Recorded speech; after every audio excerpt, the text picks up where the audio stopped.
Je ne suis pas ici pour vous dire que l'argent vous rendra heureux. Et je ne suis absolument pas un gars qui pense que l'argent est la solution à tous les maux de ce monde. Mais l'argent, ce n'est pas mal, ce n'est pas un délit. D'ailleurs, la Bible ne dit pas que l'argent incarne le mal, elle dit que c'est l'amour de l'argent qui est mal.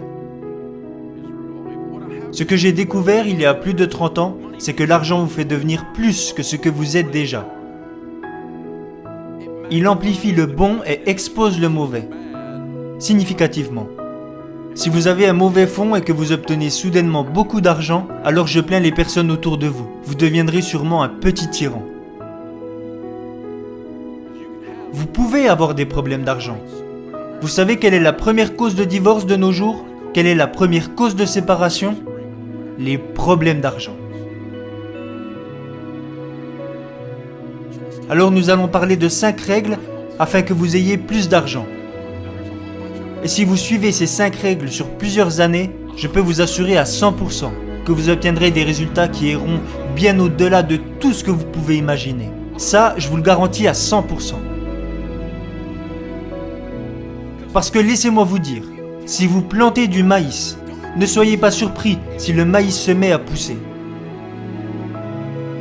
Vous récolterez ce que vous aurez semé. Si vous ne plantez rien et que vous vous reposez sur le gouvernement, ne soyez pas surpris si vous n'obtenez que de la boue. C'est comme ça que ça marche. Vous êtes en charge de votre propre avenir. La première règle que vous devez écrire votre plan. On appelle ça établir un budget dans le monde de la finance. Ne construisez jamais une tour sans avoir préalablement établi tous les coûts, à moins que vous ne soyez déjà à mi-chemin et que vous ne puissiez pas finir. Parce que tous ceux qui vous ont vu commencer se moqueront de vous. Ils diront « Cet homme a commencé à construire mais a été incapable de finir ». Alors ne construisez pas une tour sans avoir préalablement défini vos coûts. Mon ami Zig Ziglar avait l'habitude de dire « Si vous ne visez rien, vous l'obtiendrez à tous les coups ». Mon ami John Maxwell a dit « Un budget, c'est des gens qui disent à leur argent quoi faire au lieu de se demander où il va. » Gagner est un acte intentionnel. Quand le Super Bowl se termine et qu'un journaliste se précipite pour demander aux joueurs comment ils ont fait pour gagner, les gars ne répondent jamais « Je ne sais pas, je suis juste descendu du bus et c'est arrivé ». Gagner le Super Bowl est un acte intentionnel qui découle de plusieurs années à développer ses compétences. Personne ne peut accidentellement faire une récolte abondante, à moins qu'il s'agisse de mauvaises herbes. Personne. Donc plantez quelque chose, contrôlez le processus, contrôlez les éléments contrôlables, écrivez-les. Voici mon plan. Je vais d'abord m'occuper de moi-même. Et réalisez ce plan. Faites cette chose. Je peux vous assurer que ça change tout. La deuxième règle est que vous devez vous débarrasser de vos dettes. Vous saviez que j'allais dire ça. C'est une chose assez prévisible qui sort de ma bouche. Mais voilà le problème. L'emprunteur est l'esclave du prêteur. Le riche règne sur le pauvre. Et l'emprunteur est l'esclave du prêteur. J'en ai fait l'expérience. J'ai tout perdu parce que j'ai laissé d'autres personnes contrôler ma vie. Vous savez comment on appelle ça? Un maître. Dave, je ne sais pas si je suis d'accord avec toutes vos théories sur la dette. Eh bien, c'est l'Amérique. Vous avez le droit d'avoir tort. Mon vieux père avait l'habitude de dire « Un homme avec de l'expérience n'est pas à la merci de l'homme qui a une opinion ». J'ai aidé plus de gens à se désendetter et à s'enrichir que n'importe qui sur cette planète aujourd'hui. Et je ne me vante pas, je leur ai juste montré comment faire. Et donc, nous allons nous débarrasser de nos dettes. Parce que ce n'est pas amusant de continuer d'être enchaîné comme ça, n'est-ce pas? C'est fou les gars. Nous traversons nos vies et l'argent rentre et sort. Et certaines personnes ont des tonnes d'argent et d'autres en ont très peu. Et on n'arrive pas à comprendre pourquoi. Mais moi je sais pourquoi ça arrive. Ça arrive parce que vous faites confiance à un système financier qui est conçu pour vous prendre votre argent. Vous y avez renoncé. Et nous devons arrêter ça. Alors j'ai arrêté d'emprunter de l'argent. Une bonne fois pour toutes. Et un truc bizarre est arrivé quand j'avais épongé mes dettes et que je gagnais pas mal d'argent. C'est que j'avais plus de problème d'argent. Ça semblait si évident. Et ensuite, quand j'ai eu de l'argent et que j'ai acheté un actif pour créer un revenu, que j'ai payé en liquide, j'ai pu garder tout ça. Il n'y avait aucune dette, à l'exception de ce que le gouvernement nous prend. C'est une expérience incroyable. Les premières années ont été difficiles. Parce que vous savez, il y a plein de choses que je voulais faire, mais je n'avais pas l'argent. Donc ce que j'ai fait, c'est que j'ai pris une paire de ciseaux et j'ai dit « c'en est fini. Je ne veux plus jouer à votre jeu. »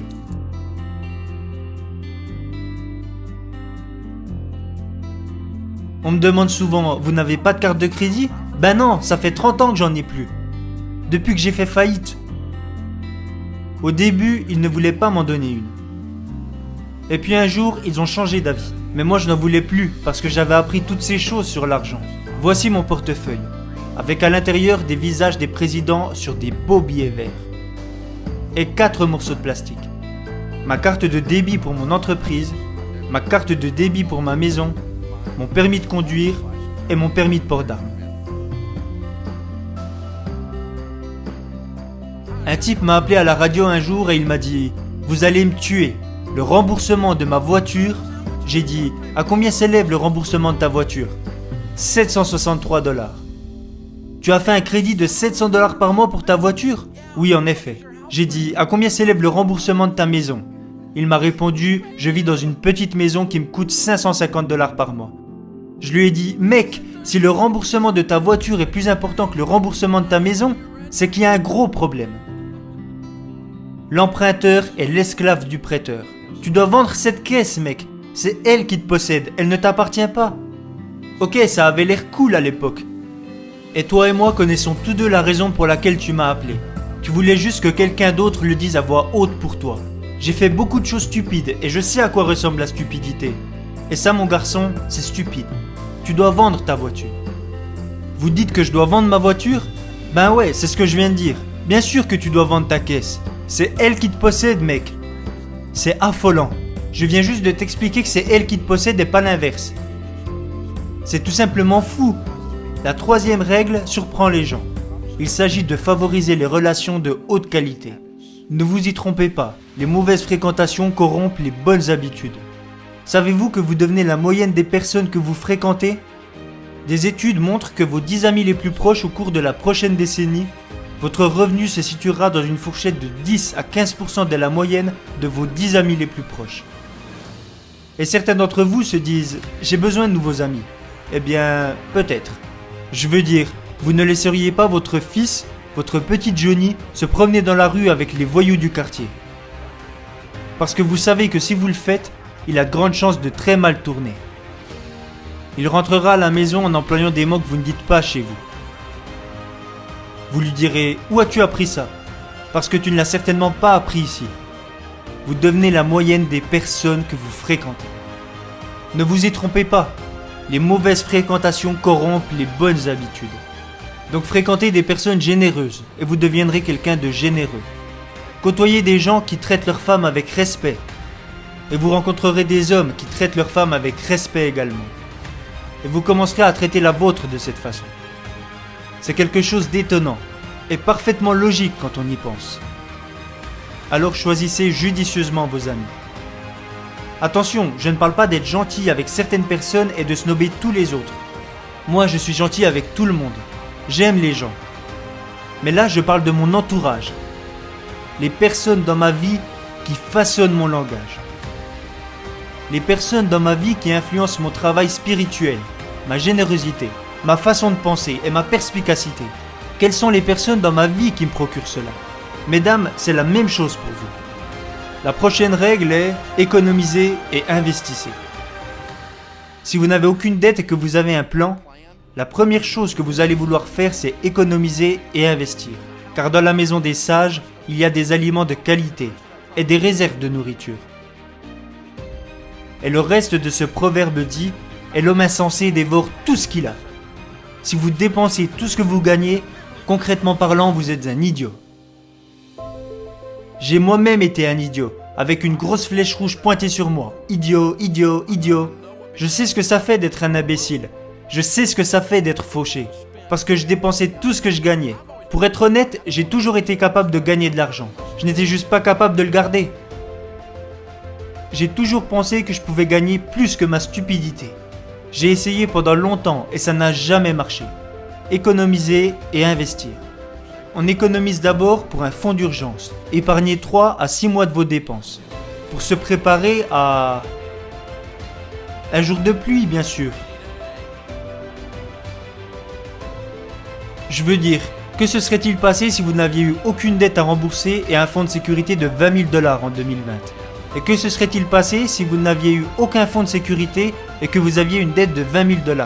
Auriez-vous eu des résultats très différents ? La réponse est oui. Dans la maison des sages, il y a des aliments de qualité et des réserves de nourriture. Et cela nous ramène au fait d'être incroyablement, outrageusement généreux. Et c'est difficile d'être généreux quand on est fauché. Vous pouvez être généreux à votre manière, sourire et ouvrir la porte à quelqu'un. Mais là, je parle plutôt de faire un chèque pour nourrir des bébés affamés. Je parle plutôt d'acheter une voiture à une mère célibataire. Je parle de tendre la main à quelqu'un qui a du mal à s'en sortir et lui payer sa facture d'électricité jusqu'à la fin de l'année. Je parle de générosité extravagante et même parfois de générosité spontanée. Et vous ne pouvez faire ça que si vous avez de l'argent et que vous avez déjà pris soin de vous et de vos proches. Si ma facture d'électricité est payée, alors je peux aider quelqu'un. Mais si je suis toujours menacé financièrement, je m'en fous des autres. Donc je veux que vous essayiez cela la prochaine fois qu'il y a une fête. Peut-être à Pâques ou Thanksgiving, peu importe. Et que vous vous rendez chez vos parents avec vos enfants, vous allez sans doute faire un grand festin ce jour-là. Mais sur le chemin, je veux que vous fassiez quelque chose d'insensé. Je veux que vous vous arrêtiez au Waffle House et que vous laissiez les enfants dans la voiture. Arrêtez-vous juste devant la fenêtre du restaurant, pour que les gens dans la voiture puissent voir l'intérieur du restaurant. Je veux que vous rentriez dans le restaurant seul. Laissez vos enfants vous observer depuis la voiture. Les enfants, posez les écrans et regardez ça. Rentrez et prenez une tasse de café au comptoir. La serveuse viendra au comptoir et versera votre café. C'est le matin de Thanksgiving. Et vous savez très bien quel type de personnes travaille le matin de Thanksgiving au Waffle House.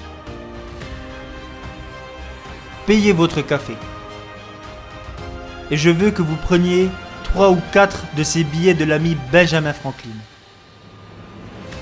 Et je veux que vous glissiez les billets de 100 $ sous la tasse et que vous sortiez. Puis, montez dans la voiture. Dites aux enfants, regardez ce qu'il va se passer. Regardez le bonheur que vous pouvez apporter si vous êtes généreux.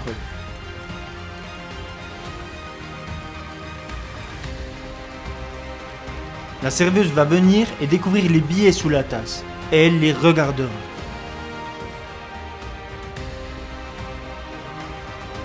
Elle se demandera si c'est une caméra cachée. Parce que dans sa vie, cela fait bien longtemps que quelque chose de bien ne lui est pas arrivé. Et lorsqu'elle réalisera que c'est réel, je peux vous assurer à 100% qu'après avoir trouvé le pourboire, elle regardera vers le ciel et dira « Merci ». Et puis elle regardera encore une fois autour d'elle pour voir si on l'observe. Quand elle se rendra compte que personne ne la regarde, elle ne sera même pas en mesure d'imaginer qu'il y a une famille avec un enfant de 6 ans assis dans une voiture un peu plus loin qui l'observe attentivement, dont le père ou la mère vient de réaliser cette bénédiction pour elle. Et que la vie d'un enfant de 6 ans aura été changée à jamais, simplement en observant cette réaction. Puis la serveuse rentrera chez elle. Et elle fera une danse de la joie.